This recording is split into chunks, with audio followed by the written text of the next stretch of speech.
all have had to navigate an array of complicated global events and trends, from the 2008 financial crisis to Brexit, to changing views around social issues, to the 2020 pandemic, as well as the specific challenges that individual companies face.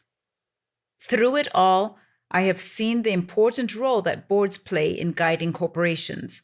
I have seen what works and what does not. I have seen why boards must change to better suit the times, and specifically, why they must become more assertive.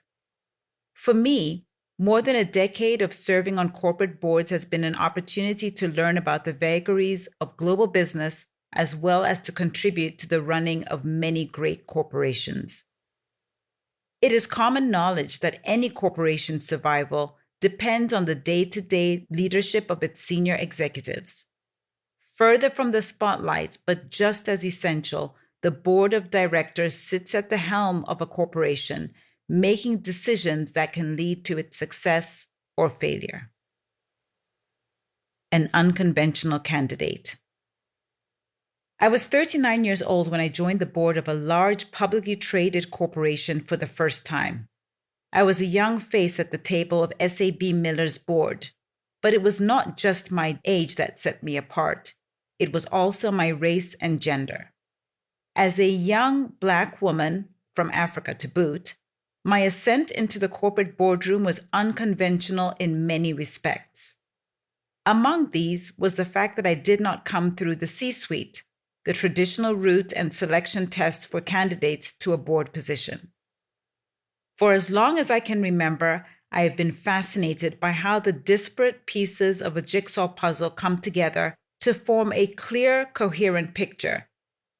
In much the same way, what appeals to me about being on a board is helping a company's different business units, each with their own goals and aspirations, pull together toward a unified vision of the corporation. When contributing to board discussions, I draw on my academic and business experience, which has tended to weave together data and trends, economic, political, and social, to form a composite view of how the world economy is evolving and its effect on individual nations and global corporations. I had been interested in serving on a corporate board for many years before I landed my first board seat.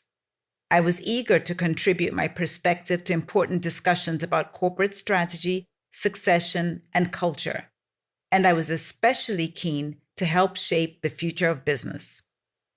Yet, as I began to pursue this ambition, meeting with numerous search firms and headhunters, it became clear that I was just one face in a crowd of people seeking board seats, many of whom had a great deal more experience running businesses.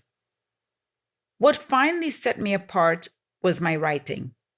In 2009, I published a book on the failure of international development policy that became a bestseller, and I subsequently published several books that captured many of the defining dynamics of the world emerging from the 2008 financial crisis, from skepticism about market capitalism to the disruption of geopolitics to the rise of China and other emerging markets.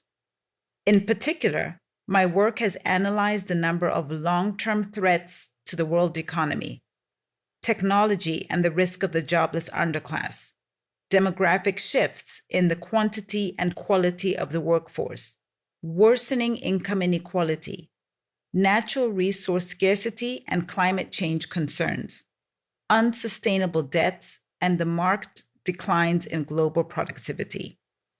Ultimately, my work helps me form judgments on how best to deploy a corporation's labor force and allocate its capital. Writing these books more clearly defined for me, as well as for those recruiting, what value I could bring to the boardroom.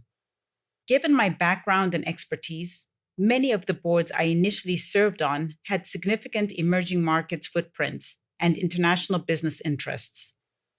My books helped me stand out as someone who had real contributions to make in the boardroom, which was especially important because of the perception that boards are only seeking to enhance their diversity by appointing